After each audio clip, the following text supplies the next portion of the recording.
calorimetria no dia de hoje é uma revisão daquilo que a gente já ia vendo na sala de aula, conteúdo do primeiro ano do ensino médio, se alguém estiver vendo e não for aluno.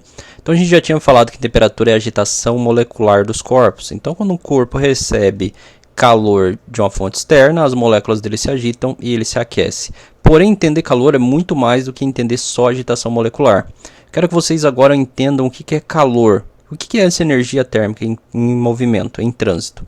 Observem os dois corpos ali abaixo, o corpo A e o corpo B. Eles estão sendo representados por cores diferentes. O A é representado por uma cor mais forte, ou seja, uma temperatura maior, e o B por uma cor mais fraca, representando uma cor menor, mais clara e representando uma menor temperatura. A gente sabe claramente que aí a temperatura de A é maior que a de B, porque é mostrado aqui, ó, aqui em cima ali, ó, no grauzinho de A. Daí tem a boca do jacaré, como muita gente chama, né? Maior do que B. Então a temperatura de A é maior do que B.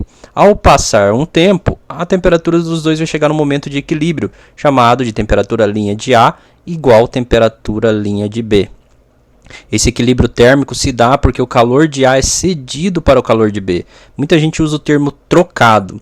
Eu não gosto de usar o termo trocado porque às vezes dá a impressão de que as temperaturas vão se inverter. É melhor ir pela compreensão de ceder o calor. Então A cedeu o calor até que os dois estiveram numa temperatura igual, menor do que a inicial de A, porém maior do que a inicial de B. Pode-se ver que a gente representou as cores ali por uma cor diferente das outras duas, porém uma cor igual para os dois, mostrando que eles estão na mesma temperatura. Isso acontece em todo mundo o tempo inteiro. Quando você está tomando seu cafezinho, tomando seu chá quente, a caneca está muito mais quente do que sua mão e você sente o calor nas mãos. E aí a caneca vai cedendo temperatura para o teu corpo, porém, e aí você vai sentindo que está aquela sensação estranha, porém, como o nosso corpo utiliza de outros meios para um equilíbrio térmico em basicamente 37 graus, o calor que o chá cede acaba sendo perdido, né? Porque o corpo da gente vai se regular, vai transpirar e vai igualar a temperatura do chá com a temperatura do nosso corpo. Mesma coisa acontece quando o gelo se propaga ali até ele trocar de calor com a água. A unidade de medida de calor é calorias ou joule. Uma caloria equivale a aproximadamente 4,18 joule. Uma K calorias é 1000 calorias. O K ali representa 3 zeros, representa a escala de 1000. Então 1K, 1000. 2K, 2000, 10K, 10.000 e assim por diante. Haverá momentos que é mais convencional se trabalhar com joule e momentos que é mais convencional trabalhar com calorias. Nós vamos trabalhar das duas formas. Agora eu quero que você entenda o que é calor latente e calor sensível e saiba diferenciar um do outro. Olha o exemplo ali, ó. A água está recebendo calor de uma fonte inferior, pode ser de um fogão mesmo, e tem um termômetro nela. Ela estava 20 graus. Passou um período, ela foi para 60 graus Celsius.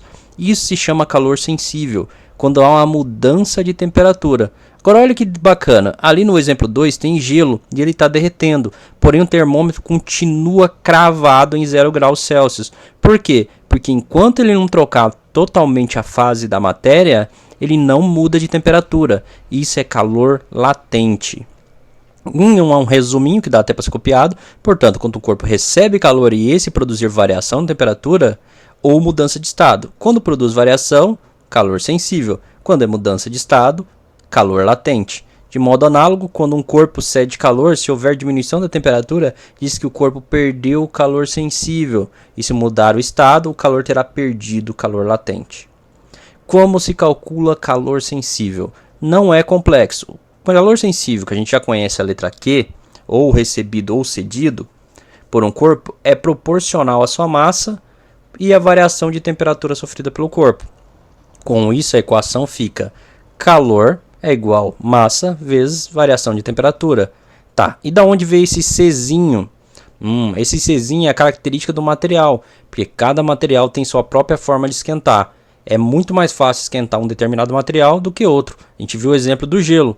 Enquanto o gelo não diminuir, não trocar de estado, ele não vai mudar de temperatura. Enquanto a água muda de temperatura com mais facilidade. Lembrando-se que tanto gelo e água têm a mesma composição molecular. Eles são água, H2O, porém eles estão em fases da matéria diferentes. E o C é essa característica. A característica do material constitui o corpo e é denominada calor específico. Então o calor específico é o calor recebido dividido pela massa vezes a variação de temperatura. Então se no exemplo você tiver esses 3 elementos, você consegue encontrar calor sensível. E caso você tenha esses 3, você consegue encontrar o calor específico. Quando a temperatura de um corpo aumenta, significa que ele recebeu calor. E quando ele diminui, é porque ele cedeu calor. Então fica fácil de entender que variação de temperatura é a temperatura final menos a inicial. Isso é regra, sempre. Se houver aumento de temperatura, ele recebeu calor. Então a temperatura final vai ser maior que a inicial. A variação de temperatura maior que zero. E nosso Q maior que zero também. Se houve diminuição de temperatura, ele cedeu o calor. A temperatura final vai ficar menor do que a temperatura inicial. A variação de temperatura vai ser negativa e o calor negativo. Prestem bem atenção porque isso é muito importante. A capacidade térmica é o C maiúsculo. Você sabe que é calor específico, o Czinho. A gente acabou de falar dele. Mas e capacidade térmica? Olha, considera que a temperatura de um corpo sofre uma variação de temperatura ao receber um calor externo qualquer. A capacidade térmica desse corpo é definida pela grandeza CQ dividido por variação de temperatura. A capacidade térmica é a capacidade que esse corpo tem de esquentar ao receber uma determinada caloria. É muito difícil de entender assim. Então, com um exemplo é mais fácil. Olha, suponha que o corpo recebeu 2.000 calorias. A temperatura de um bloco metálico aumentou de 20 graus para 420 graus Celsius, uma variação de 400 graus. Então, o calor específico seria 2.000 calorias dividida por 400 graus. Então, a capacidade térmica seria 5 calorias por grau, ou seja, ele precisou receber 5 calorias de calor externo para aumentar 1 grauzinho Celsius. É proporcional, então não é muito difícil de saber. Caso ele dobre as calorias, você já vai ter o entendimento de que ele vai dobrar ali e multiplicar as temperaturas. Fácil de resolver.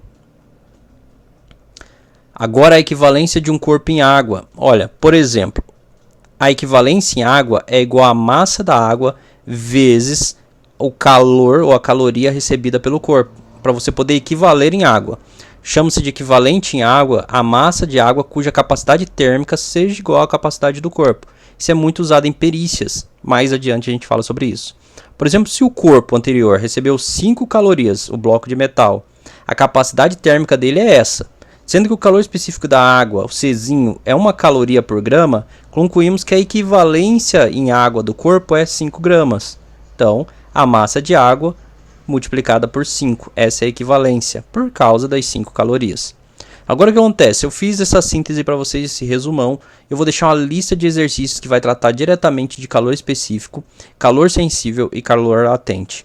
Espero que vocês consigam resolver. Caso tenham dificuldade, eu vou estar à disposição para auxiliá-los. É só chamar.